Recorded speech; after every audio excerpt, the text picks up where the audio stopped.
Hello, everyone. We are here coming to you live with AGNT Speaks, and this is our first time coming to you live in this way. So we're going to be coming together each week as your AGNT Leadership Council to share a meditation, a prayer, a power-packed or mindful message to share spiritual nourishment direct from our hearts and our homes to you.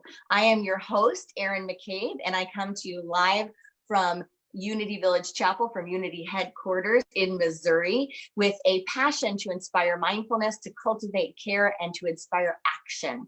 So I want to welcome a very special guest here today. Before I welcome her, I just want to let you know that she is one of my most beloved colleagues in the field. She is an incredible powerhouse and a wonderful woman of light.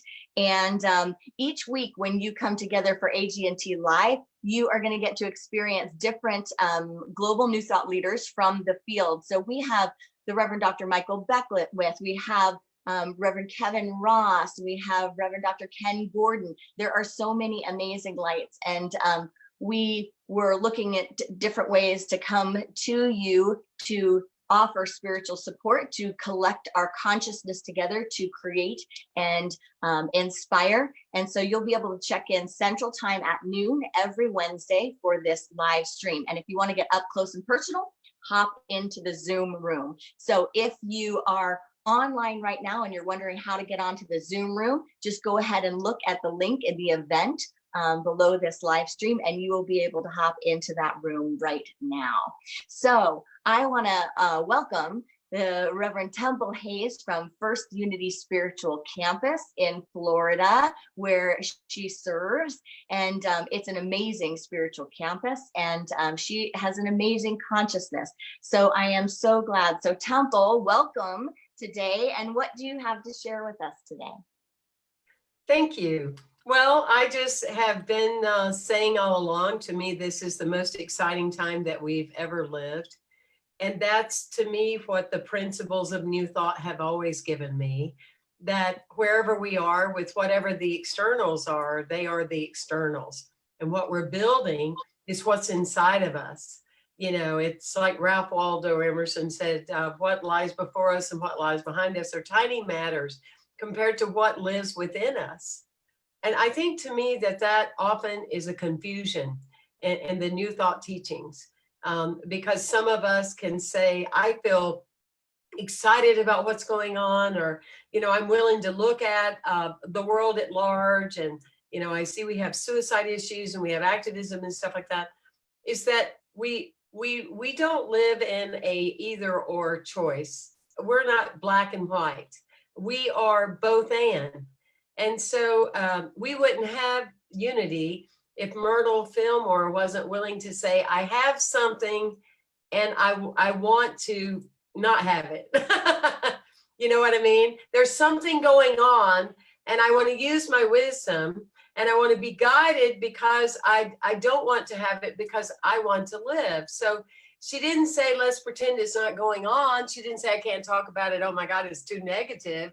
She said, this is what's up. And I don't want to believe you because I want a greater idea. So she created the greater idea in the midst of the turmoil of tuberculosis. And her greater idea was to live, to be vibrant. And that's what she did. And thank heaven she did, because we all get to benefit from one person saying, I need to take a look at this. And so I'm inviting everyone, as I love to do for myself, to say that this current time of COVID-19 is the greatest resurrection in life we've ever had. We're not saying COVID doesn't exist. We're not saying, sadly, that lives have been taken because of it. No, we're saying, let's make it matter. Let's make it matter and know on the other side of it, it's going to be the best new world that we could possibly dream in. And that's where that inner power comes from. Thank you, Temple. I love that. Let's make it matter, because that is what it's all about, right? And that's at the core of our teachings, is creating something from what we see in our circumstance or what we see in our environment or what we have within us. It's not just letting it do something to us. It's cultivating and co-creating what it will do through us. Thank you, Temple, for sharing your light and your wisdom and your grace with us today. Friends, thanks for joining us today, and we will see you next week with AGNT Speaks Live right here on the AGNT Facebook page or up close and personal in the Zoom room. If you are interested in finding a new thought center, you can look up online, you can look up Unity, you can look up Centers for Spiritual Living, you can look up Agape, all of the diverse offerings that are in your neck of the woods, right where you are. And of course, we're all online these days, so you can see Temple Hayes at First Unity Spiritual Campus, live streaming every Sunday, and you can join me, Reverend Erin McCabe, at Unity Village Chapel every Sunday live. So there are so many ways to get connected and to expand your spiritual practice in this time. And in fact, if Temple and I weren't at the same time zone, we'd be on each other's live streams. But the good thing is you can even live stream hop these days, and you can check out your time zones, and you can have a Sunday smorgasbord for your spiritual nourishment. So think about connecting with a center near you. If you would like to support AGNT and the great work that we do, there is a donate button in the details of the event here. So you can click on that, and you can also click on the link to find out about more of our leaders. So there's a tab that you can see everyone who will be coming up and the background and the history of what these incredible spiritual lights are doing in our world. Namaste.